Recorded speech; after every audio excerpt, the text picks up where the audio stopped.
فرمایا وَإِذَا بُشِّرَ أَحَدُهُم بِالْأُنثَىٰ ظَلَّ وَجْهُهُ مُسْوَدًّا وَهُوَ كَظِيمٌ۔ اللہ رب العزت زمانہ جاہلیت کا نقشہ کھینچتے ہوئے ارشاد فرماتے ہیں کہ زمانہ جاہلیت میں تم لوگ تو یہاں تک گر چکے تھے کہ جب تم میں سے کسی کو بھی بیٹی کی پیدائش کی خوشخبری دے دی جاتی، یہ الفاظ میں تھوڑے سے بول رہا ہوں، اللہ رب العزت فرماتے ہیں کہ جب تمہیں بیٹی کی پیدائش کی خوشخبری دی جاتی، بشر احدہم، خوشخبری دی جاتی، تو کیا ہوتا؟ ظل وجهه مسودا وهو كظيم، تمہارے چہروں پہ سیاہی چھا جاتی اور اپنے آپ کو سنبھال نہیں پاتی کہ اب ہم کہاں جائیں۔ قرآن کہتا ہے يتوارى من القوم من سوء ما بشر به، وہ اپنے آپ کو قوم سے چھپاتے پھرتے ہیں کہ یہ جو ہمیں خوشخبری دی گئی ہے، بزبان دیگر ہمیں بدخبری دی گئی، ہم اپنے آپ کو کہاں پہ چھپائیں؟ بیٹی کی پیدائش پہ وہ یوں کہتے ہیں، اپنے آپ کو چھپاتے پھر رہے ہیں، کیوں؟ پھر وہ اپنے تخیل میں ہی سوچتے ایمسکہ علی ہون، کہ میں اس ذلت بھری اپنی اس بیٹی کا بوجھ اٹھا کے اس ذلت بھری زندگی کے ساتھ جیتا رہوں یا اسے زمین میں دفن کر دوں۔ قرآن یہ پس منظر پیش کر رہا ہے، اس کی تھوڑی کم کر دیں۔ قرآن یہ پس منظر پیش کر رہا ہے کہ زمانہ جاہلیت میں لوگ اتنے گر چکے تھے، پھر جب رسول کریم صلی اللہ علیہ وسلم اس دھرتی پہ تشریف لائے، آپ علیہ السلام آئے، آپ نے ہر عورت کو اس کا حق دلایا، ہر عورت کو اس کا مرتبہ بتایا۔ آپ علیہ السلام کی وجہ سے ہمیں معلوم ہوا کہ اگر عورت ماں ہے تو اس کی کیا حقوق ہیں، اگر عورت بہن ہے تو اس کی کیا حقوق ہیں، اور اگر عورت بیٹی ہے تو اس کی کیا حقوق ہیں، اگر عورت بہن ہے تو اس کی کیا حقوق ہیں۔ یہ رسول کریم صلی اللہ علیہ وسلم نے ہمیں بتایا۔ ایک دفعہ آپ علیہ السلام اپنی مجلس میں تشریف فرما ہے، حضرت قیس بن عاصم رضی اللہ تعالیٰ عنہ تشریف لائے۔ تمام حضرات میری طرف توجہ کریں، حضرت قیس بن عاصم رضی اللہ تعالیٰ عنہ تشریف لائے، آپ علیہ السلام کی بارگاہ میں آ کے عرض کرتے ہیں یا رسول اللہ میں مسلمان ہونا چاہتا ہوں، بس یہ پوچھنا ہے کہ جب میں مسلمان ہو جاؤں تو کیا میری پچھلی زندگی کے سارے گناہ معاف ہو جائیں گے؟ آپ علیہ السلام نے فرمایا کہ ہاں معاف ہو جائیں گے۔ انہوں نے تاکیداً پوچھا کہ آقا میرا ہر گناہ معاف ہو جائے گا؟ آقا علیہ السلام نے فرمایا کہ بالکل گناہ معاف ہو جائیں گے۔ تو وہ کہنے لگے یا رسول اللہ میں نے گزشتہ زندگی میں اپنی 8 بیٹیاں زندہ زمین میں دفن کر دی ہیں، کیا میرا یہ بھی گناہ معاف ہو جائے گا؟ تو آپ علیہ السلام نے ارشاد فرمایا کہ تجھے ان معصوم بچیوں کو زندہ دفن کرتے ہوئے رحم نہیں آیا تھا؟ وہ کہنے لگے یا رسول اللہ اس وقت میرا دل اتنا پتھر ہو چکا تھا کہ ان معصوم سے پھولوں کو زندہ زمین میں دفن کرتے ہوئے میرا دل موم نہیں ہوا۔ آپ علیہ السلام سے پھر وہ اپنا واقعہ بیان کرتے ہیں، کہنے لگے یا رسول اللہ ایک دفعہ میں تجارت کے سفر پہ جانے لگا، میری بیوی حاملہ تھی، میں نے بیوی کو تاکیداً نصیحت کی اگر بیٹا پیدا ہو جائے تو اسے زندہ رکھنا، اس کی پرورش کرنا، اور اگر بیٹی پیدا ہو تو اسے پیدا ہوتے ہی زمین میں دفن کر دینا۔ میں یہ کہہ کے سفر پہ چلا گیا، جب میں واپس آیا اور میری بیٹی کو میری بیوی کو اللہ رب العزت نے بیٹی عطا کی، اس نے پرورش کے لیے اپنی بہن کے سپرد کر دیا۔ جب میں سفر سے واپس آیا میری بیوی نے مجھے بتایا کہ ہمارے یہاں بیٹی پیدا ہوئی تھی، میں نے اسے زمین میں دفن کر دیا۔ میں اس واقعے کو بھولا گیا۔ چند دن کے بعد ایک چھوٹی سی بچی ہمارے گھر میں آئی، میری بیوی سے بڑے پیارے انداز میں باتیں کرتی ہے، مجھے اس کا پیارا پیارا انداز میرے دل میں بھی اس کی محبت کو اجاگر کرنے لگا۔ میں نے بیوی سے پوچھا کہ یہ کس کی بچی ہے؟ تو بیوی نے پہلے تو بتایا کہ یہ میری بھانجی ہے۔ جب اس نے دیکھا کہ میرا بھی اس چھوٹی سی بچی کے ساتھ دل لگ گیا ہے، ایک دن وہ میرے پہلو میں آ بیٹھی، مجھ سے مخاطب ہو کر کہتی ہے کہ اگر آپ برا نہ مانے تو میں ایک راز کی بات آپ کو بتاتی ہوں۔ میں نے کہا کہ ضرور بتاؤ۔ وہ کہنے لگی کہ یہ جو چھوٹی سی بچی آتی ہے، آپ کے ساتھ کھیلتی ہے، آپ اس سے محبت کا برتاؤ کرتے ہیں، یہ میری بہن کی بچی نہیں، یہ در حقیقت ہم دونوں کی بیٹی ہے، یہ در حقیقت ہم دونوں کی بیٹی ہے۔ حضرت قیس بن عاصم فرماتے ہیں جب میں نے یہ سنا تو اتنی محبت جو میرے دل میں آ چکی تھی اچانک وہ نفرت میں بدل گئی۔ پھر کیا ہوا؟ میں نے بیوی سے ایک دن کہا کہ اس بچی کو بناؤ، سنگار کراؤ، میں اسے سیر کرانے کے لیے لے جاتا ہوں۔ بیوی نے بڑی خوشی کے ساتھ بچی کی تیاری کروائی، یہ بھی لے کر نکلے، کندھے پہ کدال بھی اٹھا لی، چلتے ہیں۔ حضرت قیس بن عاصم رسول کریم صلی اللہ علیہ وسلم کو اپنا واقعہ بیان کرتے ہیں، فرماتے ہیں کہ آقا میں اپنی بچی کو کندھوں پہ اٹھائے جنگل کی طرف لے کے جا رہا ہوں۔ بچی مجھ سے پوچھتی ہے کہ ابو آپ مجھے کہاں لے کے جا رہے ہیں؟ جنگل میں جا کے میں نے بیٹی کو کندھوں سے اتارا، زمین میں گڑھا کھودنا شروع کیا۔ بیٹی مجھ سے پوچھتی ہے ابو آپ یہ کیوں کھود رہے ہیں، کیوں اتنی مشقت کر رہے ہیں؟ میں نے اسے کوئی جواب نہیں دیا۔ میرے چہرے پہ جب پسینہ آیا، وہ اپنے چھوٹے چھوٹے معصوم سے پیارے ہاتھوں کے ساتھ مجھ سے پسینہ بھی صاف کرتی ہے، مجھ سے پھر بھی پوچھتی ہے کہ ابا جان آپ یہ گڑھا کیوں کر کھود رہے ہیں؟ میں نے اسے پھر بھی کوئی جواب نہیں دیا۔ مجھ سے میرے کپڑوں سے وہ مٹی بھی صاف کرتی ہے، مجھ سے بار بار پوچھتی ہے کہ ابا جان آپ یہ مشقت کیوں برداشت کر رہے ہیں؟ میں اسے کوئی جواب نہیں دیتا۔ جب میں گڑھا کھود چکا میں نے اس بیٹی کو اٹھا کے اس گڑھے میں پھینک دیا۔ مجھ سے مخاطب ہو کہ وہ پیاری سی بچی کہنے لگی ابا جان کیا آپ مجھے اس جنگل میں اکیلا چھوڑ کے چلے جائیں گے؟ اس کے معصومانہ انداز کی وجہ سے بھی میرا دل موم نہ ہوا۔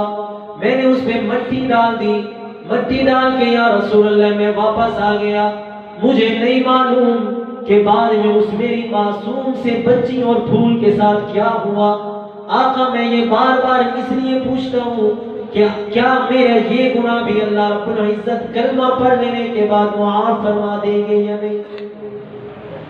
آپ نے جب حضرت قیس رضی اللہ تعالیٰ عنہ اپنا یہ واقعہ ختم کر چکے، آپ نے صلوات والسلام کی طرف دیکھا، وہ واقعہ بیان کرتے ہوئے خود بھی آنکھوں سے آنسو بہا رہے ہیں۔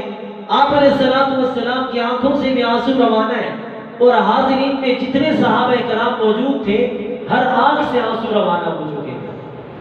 آپ نے صلوات والسلام نے اسے پوچھا قیس تجھے اس معصوم بچی کو درگور کرتے ہوئے رحم نہیں آیا تھا؟ اور وہ کیا عرض کرتے ہیں یا رسول اللہ مجھے کوئی رحم نہیں آیا تھا۔ تو دیکھیے آپ نے صلوات والسلام کی پیدائش سے پہلے، آپ نے صلوات والسلام کی بعثت سے پہلے عورت کی کیا عزت تھی؟ پیدا ہوتے ہی اسے زندہ زمین میں دفن کر دیتے۔ قرآن کریم اسی کے بارے میں کہتا ہے وَإِذَا الْمَوْءُودَةُ سُئِلَتْ، کل قیامت کے دن جب یہ زندہ درگور کی ہوئی بچی کھڑے ہو کر بارگاہ الہی میں سوال کی جائے گی، پوچھا جائے گا اس چھوٹی بچی سے ارے بچی بتانا وَإِذَا الْمَوْءُودَةُ سُئِلَتْ تجھے کس جرم کی پاداش میں زندہ زمین میں دفن کیا گیا؟ کل قیامت کی دن اس چھوٹی بچی سے پوچھا جائے گا، وہ بھی جواب یہی دے گی کہ میرا کوئی جرم نہیں تھا سوائے اس بات کے کہ میرا باپ میرے وجود کو اپنے لیے عار سمجھتا تھا، اپنے لیے ذلت سمجھتا تھا، اس لیے اس نے مجھے زندہ زمین میں دفن کر دیا۔ آپ نے صلوات والسلام آئے، آپ نے عورتوں کے حقوق بتائے، آپ نے صلوات والسلام نے عورت کی عزت بتائی۔ قرآن کریم میں اللہ رب العزت نے عورتوں کو بڑے مقامات عطا فرمائے، اور جہاں اللہ رب العزت نے مردوں کا ذکر کیا وہیں ساتھ ہی عورتوں کا بھی ذکر کیا۔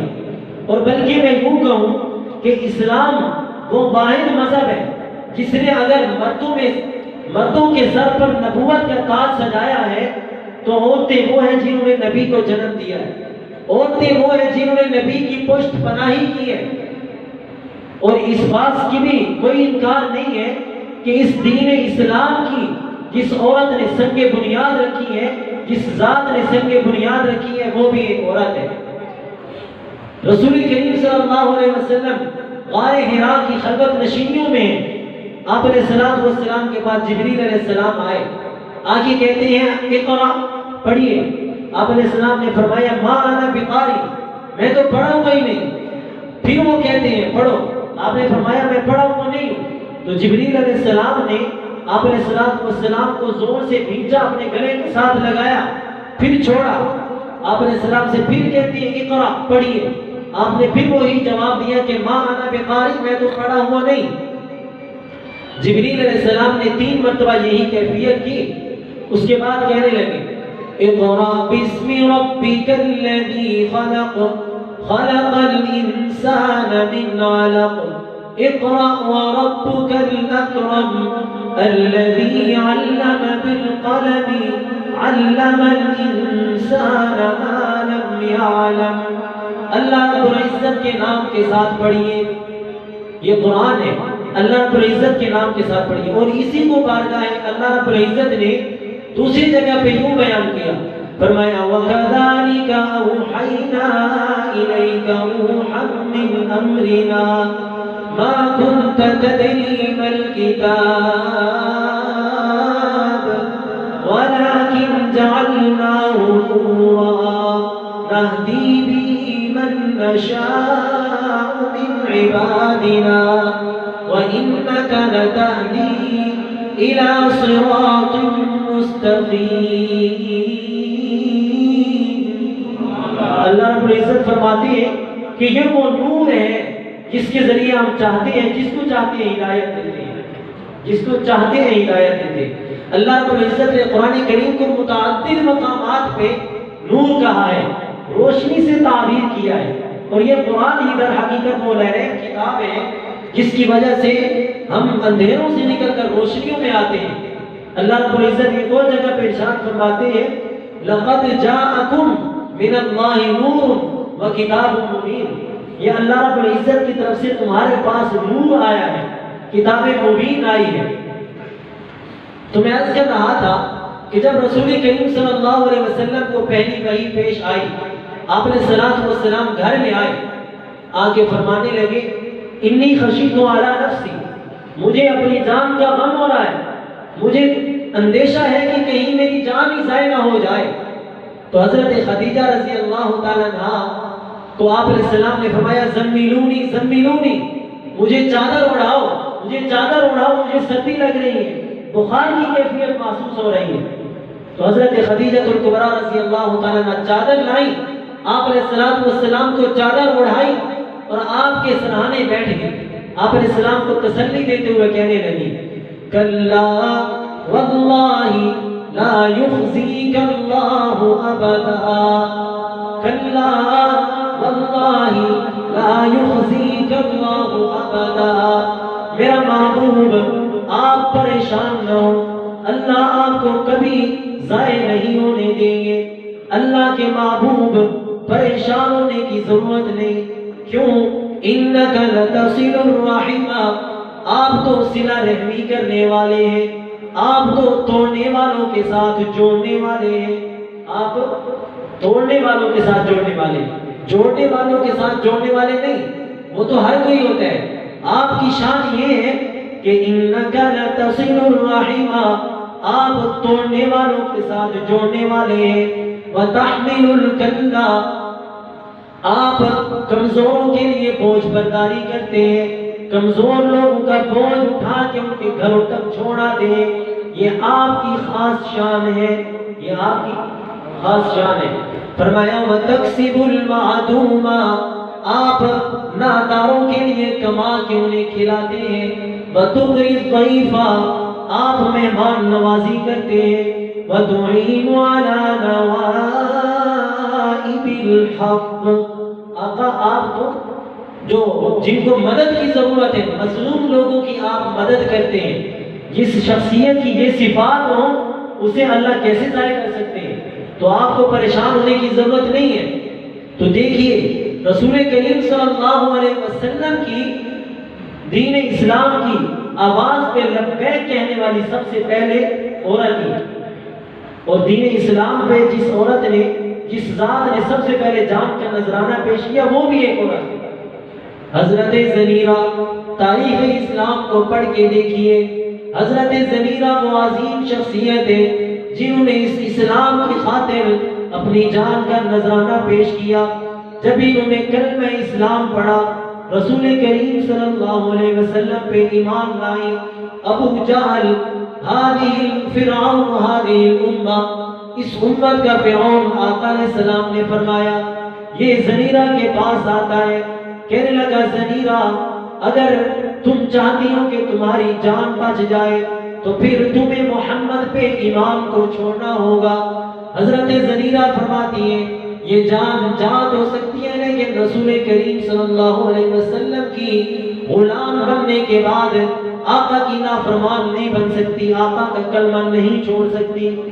ابو جہل بدبخت نے ظلم یہ کیا کہ دو جانور لایا، ایک جانور کے ساتھ ایک ٹانگ باندھ دی اور دوسری کے ساتھ دوسری ٹانگ باندھ دی، اور ایک اور روایت کے مطابق اس نے ایک برچھی ماری جو حضرت زنیرہ کے سینے میں جا لگی اور اس کی وجہ سے وہ شہید ہوئی۔ بڑی روایت دیگر اس نے دو جانوروں کے ساتھ ان کی ٹانگوں کو باندھا، پھر ایک کو اس طرف دوڑایا اور دوسری کو اس طرف دوڑایا، ان کے دو ٹکڑے کر دیے۔ یہ دین اسلام کی پہلی خاتون ہے جنہوں نے اپنے خون کا نذرانہ پیش کر کے اس اسلام کے درخت کی آبیاری کی۔ اسلام تو اتنا بڑا مقدس دین ہے کہ اس کی آبیاری عورت کے خون کے ساتھ بھی ہوئی ہے، اور اس دین اسلام میں مردوں میں شمار، مردوں میں بڑی شخصیات پیدا ہوئی، انہی میں ایک عمر بن الخطاب رضی اللہ تعالیٰ عنہ بھی ہے۔ یہ عمر بن الخطاب وہ شخصیت ہے جس کے بارے میں آقا علیہ السلام نے فرمایا لو کان بعدی نبی لکان عمر، اگر میرے بعد کسی نبی نے آنا ہوتا، اگر بالفرض اگر میرے بعد کسی نبی نے آنا ہوتا تو اللہ نے عمر بن خطاب میں وہ تمام صفات جمع فرما دی ہیں جو ایک نبی میں ہوا کرتی ہیں، لیکن چونکہ میرے بعد کوئی نبی نہیں اسی لیے عمر بن خطاب نبی نہیں بن سکتے۔ یہ عمر بن خطاب وہ شخصیت ہے جس کے بارے میں آقا علیہ السلام فرماتے ہیں کہ عمر جس راستے سے تو گزر جائے شیطان پھر اس راستے سے نہیں گزر سکتا۔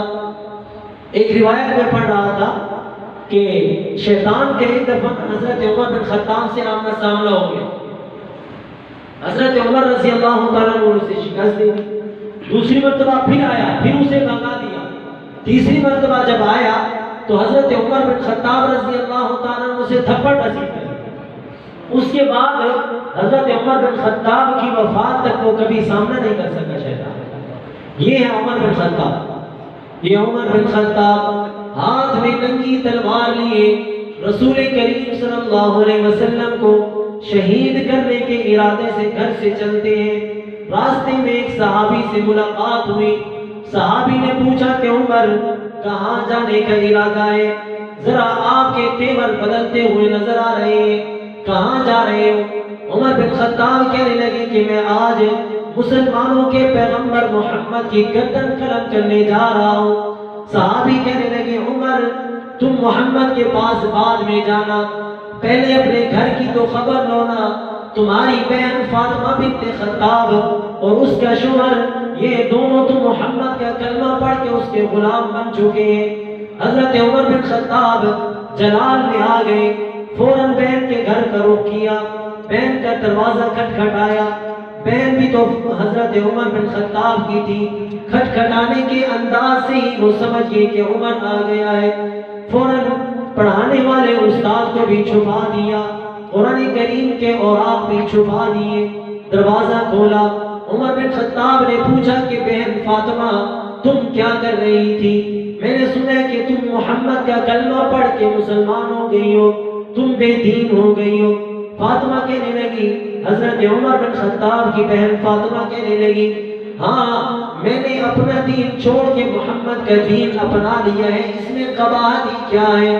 عمر بن خطاب نے اپنے بہنوں کو مارنا شروع کیا، بہن چھڑانے کے لیے آئی تو اسے بھی تھپڑ رسید کیا، اتنا زور سے کہ وہ زمین پہ جا گری، گالوں سے خون بہنے لگا۔ وہ بہن کھڑے ہو کے کہنے لگی عمر جس ماں کا دودھ تو نے پیا ہے اسی ماں کا دودھ میں نے پیا ہے، تیرے ہاتھوں میں جتنی طاقت ہے تو اتنا ظلم و ستم کر لے، میرے ماں کے دودھ میں جو طاقت ہے میں اس طاقت کی بدولت اپنے نبی کا کلمہ نہیں چھوڑنے والی۔ حضرت عمر بن خطاب نے جب یہ سنا